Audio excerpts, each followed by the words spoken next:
India का biggest superstar कौन है? यह सवाल हाल ही में कुछ दिनों में बड़ी आग लगा रहा है, जहां पे संदीप रेड्डी वांगा की हाल ही में स्पिरिट मूवी के ऑडियो टीजर ने फैंडम्स के बीच में लड़ाई करवा दी है, ये लिखवा के कि प्रभास अब इंडिया के सबसे बड़े सुपरस्टार हैं। एंड वहीं दूसरी तरफ शाहरुख खान के फैंस ऑफेंस लेना शुरू कर दिए कि एक मिनट, ये कब से शुरू हो गया? क्योंकि कहीं ना कहीं काफी टाइम से हम ये सब कलेक्टिवली मान के ही चल रहे थे कि शाहरुख खान इंडिया के सबसे बड़े सुपरस्टार हैं, पर अब उस क्राउन को चैलेंज करते हुए प्रभास का फैंडम एंड अब तो film makers and even production houses भी ये बात क्लेम कर रहे हैं कि इट्स प्रभास नाउ। एंड इसी पे मैंने पहले तो 10 मिनट सोचा एंड सोच के बैठ के जाना कि एक वीडियो बन सकती है, मस्त चलेगी, जहाँ पे मैं ऐसे आपको कोई ब्लंट आंसर भी नहीं देना चाहता हूँ। मैं जानना चाहता था जेन्युइनली कि किन किन बेसिस पे आप एक एक्टर को इंडिया का सबसे बड़ा सुपरस्टार कहते हो। क्या जो एक सुपरस्टार था उसके नॉस्टैल्जिया में बैठ के रो रहे हो, या फिर जो आज भी होने के लिए मेहनत कर रहा है उसे सुपरस्टार मानते हो, या फिर जो अपना कल्चरल इम्पैक्ट से सुपरस्टार अब बन रहा है उसे सुपरस्टार मानते हो। तो कई सारी चीजें हैं एंड उसी को देखते हुए कुछ पैरामीटर्स मेरे दिमाग में आए कि इन बेसिस पे आप ये मान सकते हो कि अभी क्राउन का असली हकदार कौन है। क्योंकि यू हैव टू रिमेंबर कि it's not about giving a person a seat, it's about कि हम किंग मानते किसे हैं।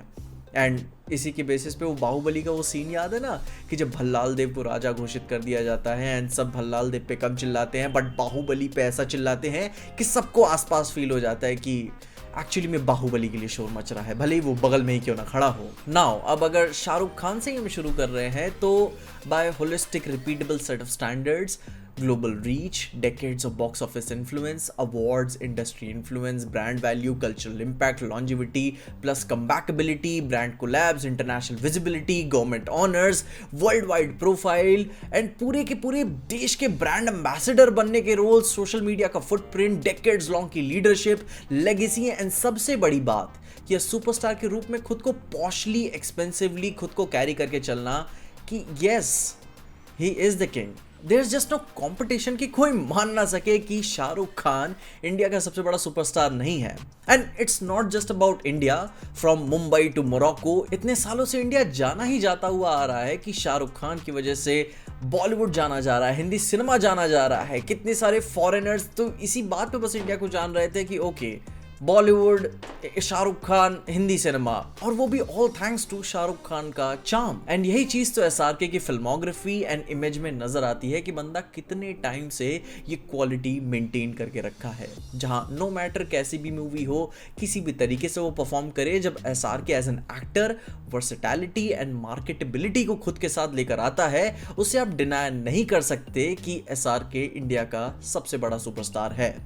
एंड अब तो कुछ लोगों को बीच में लगेगा कि भाई अब तो बात यहीं पे खत्म हो गई, पीजे ने बोल दिया, ये आ गया अपना पेड पीआर का फाइनल बॉस। जहां पे मैं जानता हूं मैंने कई बार कहा हुआ है, बट मैं फिर से एक और बार टेबल क्लियर करने के लिए फिर से बोल देता हूं कि it's not like that, you can not buy me for this cheap PR things, I am very expensive. और अगर पैसे लेकर ही मुझे कुछ काम करना हो तो मैं इस चीज के लिए क्यों लूंगा? मुझे तुम लोग कोई म्यूजिक सीडीज या फिर गुटखा प्रमोट करते हुए देख लोगे, पर अपने काम से झूठ बोलते हुए नहीं देखोगे। एंड इसी ख्याल के आगे मैं जब सोचने बैठा कि अभी ऐसा चल क्यों रहा है, इससे पहले तो कोई एज अ चैलेंजिंग फिगर के तौर पे ऐसे नजर नहीं आया हुआ था मार्केट में, और ये इमेज प्रभास के साथ क्यों बिल्ड की जा रही है, जहां पे अब हम भाई कई टाइम से ये बात देखते हुए आ रहे हैं कि कल की मूवी के टाइम पे ही जब मूवी के प्रमोशन शुरू हुए थे तो शाहरुख खान के घर के सामने से वो प्रमोट करना शुरू किए थे अपनी मूवी को। उनकी फिल्म के साथ कई बार क्लैशेस भी हुए एंड फिर उसके बीच में यश एंड अल्लू अर्जुन भी कूद जाते हैं खुद को साबित करने के लिए कि now they are the next big thing in the market. तो देन आई रियलाइज, थोड़ी सोच विचार करने के बाद, कि ओह they are now challenging the throne, कि हाँ कि तुम थे हो बट अब हम आ चुके हैं और अब हम अपने पीआर या फिर जिस भी तरीके से फैंडम के तरीके से अपनी मूवीज के थ्रू, बॉक्स ऑफिस नंबर्स के थ्रू अब ये बात चैलेंज कर रहे हैं कि अब हम हैं इंडिया के नए सुपरस्टार। परंतु हम सब ये बात जानते हैं कि एसआरके भी अभी ऐसे कोई रिटायरमेंट फेज में तो है नहीं, बंदा अभी बहुत तगड़े से कमबैक कर रहा है। And SRK with its full potential proving again and again कि मैं अभी भी स्टार हूं और वही ऑडियंस को पुल कर पा रहा हूं, नेशनली ही नहीं बल्कि इंटरनेशनली भी। जहां आज भी मुझे प्रभास की हिस्ट्री एंड लेगेसी का बहुत ज़्यादा ज्ञान नहीं है कि उन्होंने किन किन तरीके की वर्सेटैलिटी के साथ मूवीज़ की हुई हैं, मगर एज अ ग्लोबल स्टार के तौर पे अगर प्रभास को अगर आप एक पेज पे रखना चाहो तो सिर्फ एक दो पिक्चरों से काम नहीं चलता। और इसी थॉट को अपने दिमाग में एंटरटेन करते करते मुझे ये भी ख्याल आया कि सिर्फ सुपरस्टार होने का मतलब ये नहीं होता कि बड़ी बड़ी पिक्चरें ही दें। आप साल में एक मूवी दे रहे हो, साल में 2 मूवीज दे रहे हो, बट उसके अबव एंड बियॉन्ड आपकी ब्रांड वैल्यू क्या है मार्केट में। क्योंकि अब अगर आप पिक्चरों के हिट्स एंड नंबर्स की बात कर रहे हो तो आप बहुत बड़ी से बड़ी हिट्स दे सकते हो। जस्ट लाइक आमिर खान ने 2000 करोड़ का बॉक्स ऑफिस नंबर दिया हुआ था, या फिर चाहे आप एक एक दिन में इंडिया की सबसे बड़ी ओपनिंग लाके भी दे सकते हो। अपने रीजनल स्टार से जर्नी लेकर पैन स्टार बनना and internationally global cultural impact लाके देना, वो भी इतने छोटे से टाइम में, कोई छोटी बात नहीं होती। लोगों को सालों साल लग जाते हैं इस तरीके का ऑरा क्रिएट करने में। और यहाँ पे यह बात मैं प्रभास के साथ मानता भी हूँ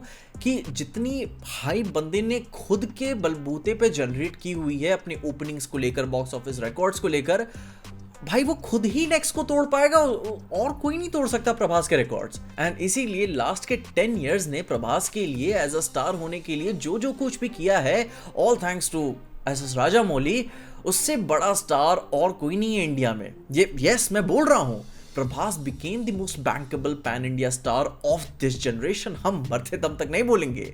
इतने छोटे से टाइम में इतना बड़ा fandom, size, engagement, global attention, ध्यान दो ग्लोबल अटेंशन, बॉक्स ऑफिस और कल्चरल इंपैक्ट बनाना बहुत टक्कर की बात है। और लेजिटिमेट राइवल बनाता है एसआरके के लिए उसे। और वो भी ये सारी चीजें उन चीजों के दौरान में हो रही हैं जब प्रभास अपने फिजिकल एंड मेंटल फटीग या फिर प्रॉब्लम्स के दौरान में ये चीजें बैक टू बैक अपने बिगेस्ट प्रोजेक्ट के साथ डिलीवर कर रहे हैं। ये कोई छोटी बात नहीं होती कि अपने प्रोजेक्ट्स के फेलियर्स के बाद भी अपनी इंडस्ट्री को पुश करते हुए और भी बड़े बड़े प्रोजेक्ट्स हमारे सामने लेकर आना एक तरीके का बैरियर को तोड़ता है कि हम यहां पे नहीं, हम इससे और भी बड़ा कुछ कर सकते हैं, क्रिएट कर सकते हैं।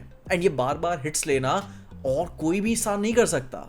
इवन शाहरुख खान भी बार बार इतने हिट्स नहीं ले सकते। जहां ये बात भूलनी नहीं चाहिए कि एसआरके को जब रावण मूवी के बाद जब उन्हें एक बहुत ही बड़ा सेटबैक मिला हुआ था तो उन्होंने भी why like logical and reasonable तरीका चूज किया कि ठीक है वही चीजें करते हैं जो धीरे धीरे करके as a character, as a brand उनको बिल्ड करेगा।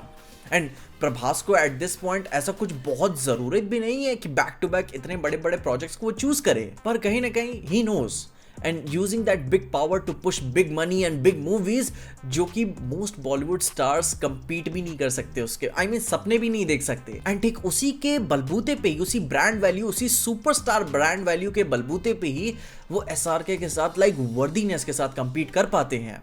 Yes, like this is a fight for the titans की। हाँ, अब अगर थोड़ी सी भी गलती हुई तो किसी के पास क्राउन जाते हुए नजर आ सकता है, भले ही मोमेंटरली ही सही, जो कि देखने लायक इवेंट भी बनता है हम सब के लिए कि ओ माय गॉड कि अब हमें क्या देखने को मिलेगा। लेकिन किंतु परंतु जब आप लॉन्जिविटी की बात करते हो, जो एज अ स्टार खुद को कैरी करके चलना होता है, और वो सुपर स्टारडम आपकी फिल्मों की बियॉन्ड प्रोजेक्ट होता है कि मैं 4 साल के बाद भी आऊं ना तो मैं एक भयंकर डेंट डाल के जाऊंगा और पूरी इंडस्ट्री देखेगी, वो है SRK.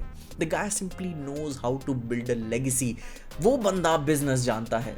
Shahrukh Khan at this level, at this point, he's not just making movies, he's building a royalty, a family जिनके आप नाम लेते हो। वो बंदा उस लेवल तक पहुंच चुका है। And he's just not making like cinema, he's making a legacy। और वो चीज़ प्रभास में अभी नहीं नजर आती। रिस्पेक्टफुली आई लव प्रभास, मुझे फर्स्ट डे फर्स्ट शो देखते हुए मिलोगे, मैं बिग फैन हूँ। मैं बंदे की अब जो भी नेक्स्ट मूवी आती है मैं देखने जाता ही जाता हूँ। एंड मैं मानता हूँ कि Prabhas is India's biggest superstar, पर वो सिर्फ एक कैलेंडर ईयर तक के लिए है। वो एक रिलीज विंडो तक के पीरियड में रहते हैं जब प्रभास की मूवीज रिलीज होती हैं। एंड वो पॉइंट भाई बिना किसी शक के वो प्रभास का होता है। एंड फिर उसके आगे पीछे उन्हें चैलेंज करने के लिए और कोई नहीं होता सिवाय एसआरके के। एंड जब एसआरके एंड प्रभास एक साथ माहौल में आते हैं बैटलफील्ड में, तब वो देखने लायक होता है कि ओह माय गॉड अब कौन अच्छा परफॉर्म करेगा। लेकिन बहुत ही गंभीर सोचने के बाद ये बात पूरी तरीके से सच है कि above and beyond all this it's just Shahrukh Khan. बंदे ने खुद को सस्टेन किया है, cross generational global reach, time and commercial dominance दिखाई है, अवार्ड्स, इंडस्ट्री इन्फ्लुएंस, और सिर्फ ग्लोबल अटेंशन ही नहीं ग्लोबल रिकॉग्निशन भी पाया है। एंड भाई बंदे का ग्लोबल फुटप्रिंट इतना बड़ा है कि उसे नापते नापते किसी भी सुपरस्टार को 30 साल लग जाएंगे, रिस्पेक्टफुली। और किसी को भी मैच करने के लिए उसे उसी कंसिस्टेंसी से रोज उठना होगा, गिरना होगा, खुद को रगड़ना होगा। And that's Shahrukh Khan. बंदे ने वो सही बोला था कि भाई मैं स्टार हूं, उसके बाद फिर कोई नहीं बचा है। वहीं पे अब अगर आपको एज अ बिगेस्ट सुपरस्टार की डेफिनेशन रखनी है कि single most explosive recent box office force in pan India terms, तो फिर आप प्रभास को लेकर आ सकते हो। मैं बिल्कुल भी मना नहीं करूंगा, मैं फैन हूं। लेकिन अगर आपको ओवरऑल जाना है, आपको भाई हिस्ट्री देखनी है, तो SRK को मैं चूज करूंगा एनी डे। लेकिन अगर कॉन्सेंट्रेटेड होके जाना है तो प्रभास जीतेंगे उसमें।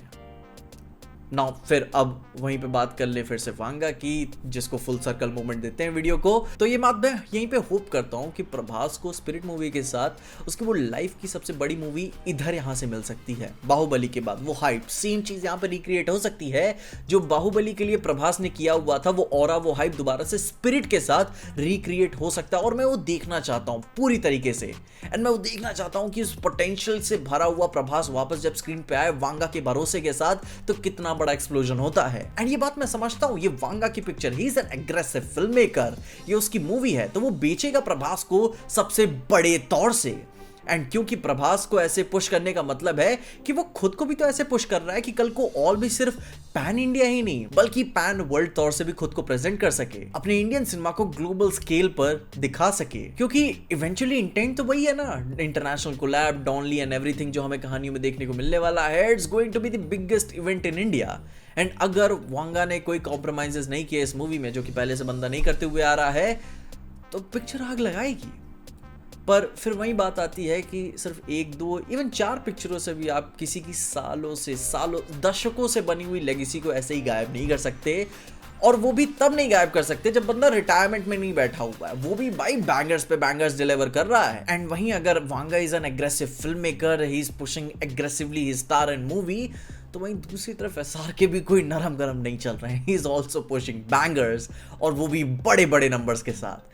एंड बंदे के पास ऑलरेडी इंटरनेशनल ग्लोबल रीच तो है ही। यहाँ तक कि ये भी कह सकते हो कि Shahrukh Khan is a global superstar, क्योंकि वो भी ऐਵੇਂ ही नहीं बैठा हुआ है कि हाँ मेरा टाइम हो गया, अब थोड़ा मेंटल आगे बढ़ाने की बारी है। नहीं, he is also like fighting for his crown कि नहीं मैं हूँ एंड मैं साबित कर रहा हूँ हर बार दशकों से, जिसपे फिर रिस्पेक्टफुली, नो हार्ड फीलिंग्स, क्या मुझे लगता है कि प्रभास फ्यूचर में एज अ इंडिया के सबसे बड़े सुपरस्टार के तौर पे हमें लाइक डेफिनेट तौर से देखने को मिल सकते हैं, क्यों नहीं।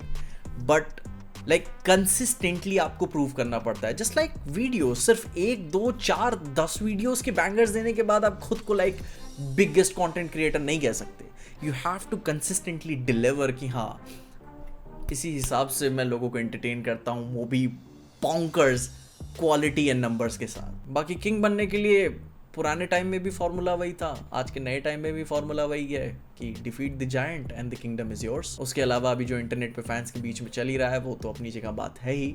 एंड मैं जानता हूँ कि इस वीडियो के बाद मेरी लंका लगने वाली है, पर थोड़ा एक पर्सपेक्टिव, पॉइंट ऑफ व्यू, कुछ सुनने समझने की कोशिश करना है। एंड मैं आपकी ओपिनियंस कमेंट्स में जानने के लिए पूरी तरीके से तैयार हूँ। मुझे प्रभास की हिस्ट्री के बारे में आप मुझे कमेंट्स में ज़रूर बताइएगा कि एज ए रीजनल सुपरस्टार के तौर पे उन्होंने खुद को कैसे स्टैब्लिश किया हुआ था। कोई इल इंटेंट नहीं है, but like that's how we feel कि शाहरुख खान इंडिया का सबसे बड़ा सुपरस्टार है। एंड अगर आपको ऐसे कॉन्सेंट्रेटेड रूप से अगर आपको देखना है कैलेंडर ईयर वाइज, तो देन यस प्रभास इंडिया का सबसे बड़ा सुपरस्टार आ जाता है। पर जब आप इन द लॉन्ग रन देखते हो तो इट्स जस्ट शाहरुख खान। बाकी इस विषय के ऊपर ये थे मेरे थॉट्स। आई नो कि इसके ऊपर कौन कितना क्या ही परवाह करता होगा। बाकी आप अपने ओपिनियंस में ज़रूर से बता देना, मैं आपकी राय जानने के लिए पूरी तरीके से तैयार हूँ, ध्यान से। एंड तब तक के लिए देखते रहिएगा PJ एक्सप्लेन।